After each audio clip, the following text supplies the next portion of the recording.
of any kind always comes by hearing. You didn't believe you were dumb till you heard you were dumb. You didn't believe you couldn't learn till you heard somebody say you couldn't learn.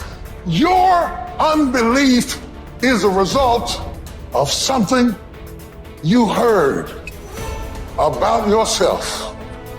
And the more you heard it and rehearsed it and even argued about it and said you didn't believe it, every time you face a challenge, tell me the truth, don't those voices come back up?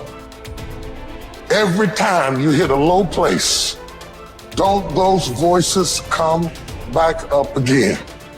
And you will never completely be healed or whole until you change the voice inside of your own head. And nobody can do this but you. You've got to make some conscious effort to begin to work to develop you. Start listening to tapes on a daily basis to begin to recondition your mind, to retrain your thinking. Listen to things that can empower you, that can enable you to create a new reality for yourself and a new life for yourself. You might appear to be strange around most people. Don't expect it to make sense to anybody why you've got to do this, why you have got to go. Why? I don't understand. You don't have to. I'm going for me. This is something I have got to do. How would an abundant person think? Write it down, dude, and fire and wire those thoughts in your brain and install the hardware. Keep doing it with attention and intention. It becomes the new voice in your head. It becomes a software program. And before you reach for your cell phone and start scrolling through your social media, close your eyes and rehearse in your mind how that person would walk, how they would breathe, how they would smile, how they would greet people, how they would be on Zoom calls, how would they be in traffic, how would they be at dinner. And the act of closing your eyes and mentally rehearsing the act, if you're truly present, the brain does not know the difference between the real life experience and what you're imagining. In fact, just a little bit of time, you start to install the neurological hardware to look like you already did it.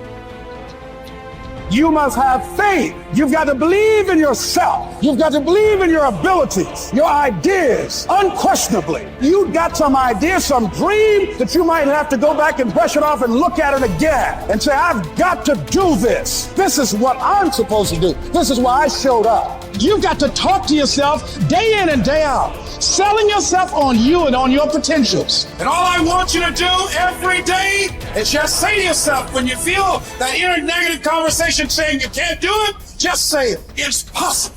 Other people have done it, then we can do it. We fail a lot of times. Well, a lot of other folks fail, and eventually they came back and they succeeded. So it's possible we can have what we want, and it's necessary. We get negative, do-nothing people out of our lives. It's necessary. We never stop learning and growing and developing ourselves. It's necessary that we never give up. Whatever we have to do, it's worth it.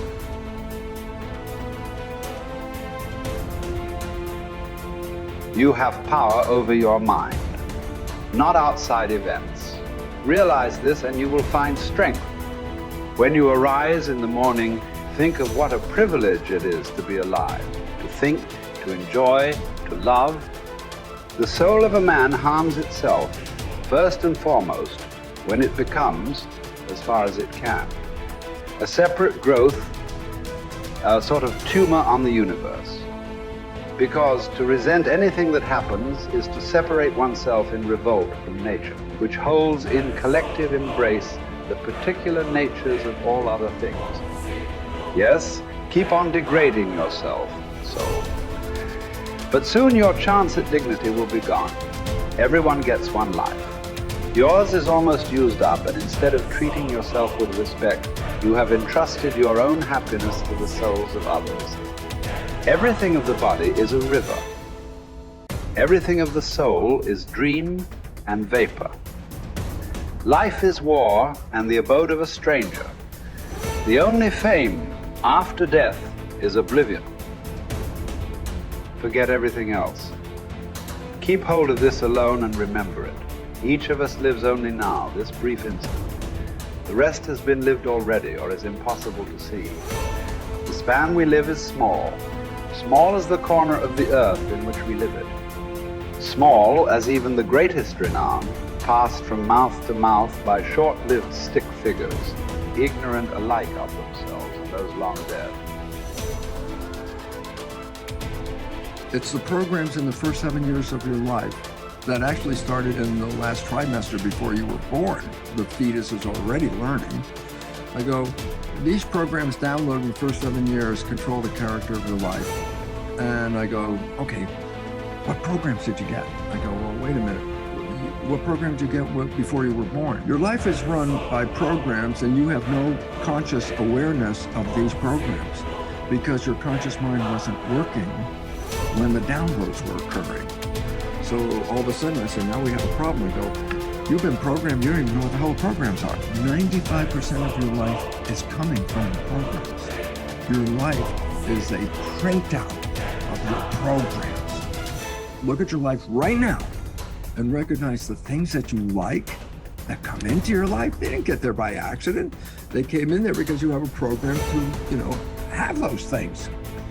The things that you wish or desire, but you have to work hard, sweat over it, put effort into it. Why are you working so hard? And the answer is, whatever program you downloaded doesn't support that. And you're trying to override the program with the conscious mind. And I go, well, here's the problem. The conscious mind only working 5%, the program 95%. That's one problem right there, mathematically. That's a problem. Let me give you another mathematical. The subconscious is 1 million times more powerfully computed than the conscious mind. So I say, now do the math. How effective is your conscious mind at overriding the subconscious? I say it works 5% of the time with a miniature computer. And I go, wow, that's your problem. I go, the only way you can override the program is not play the program. And that's when we said stay mindful. And then we then said, well, that's going to be difficult because we have to think. So there's only one way out. Reprogram the subconscious mind. If you would put wishes and desire programs into the subconscious mind, that means that that program will be operating 95% of the day. Meaning, whether your conscious mind is in control saying, these are my wishes and desires, or the conscious mind's thinking, then the subconscious mind comes in and says, these are my wishes and desires, then guess what? Then 100% of your life you're living wishes and desires. And therefore, all of a sudden, then the work has to come back to each of us as individuals. Each of us got programmed. Each of us is manifesting that program. We give up our power in many of the programs. A fine example is, you were sick as a kid, and just like your parents and any other family members, when you were sick, you went to the doctor. And I go, that's a habit. I said, what does it mean? It says, you learn this in the first 7 years. The program, it says, when you're sick, you give up this power and you go to that doctor and you accept the doctor as the power over you. Because when it came to health, it's like, no, you don't do it. The doctor does it. That's the program. I say, so what's the point?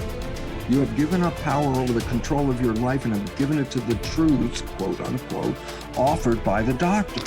I go, significance. I go, the doctor misreads your diagnosis and then tells you, oh, I'm sorry, you only have 3 months left to live.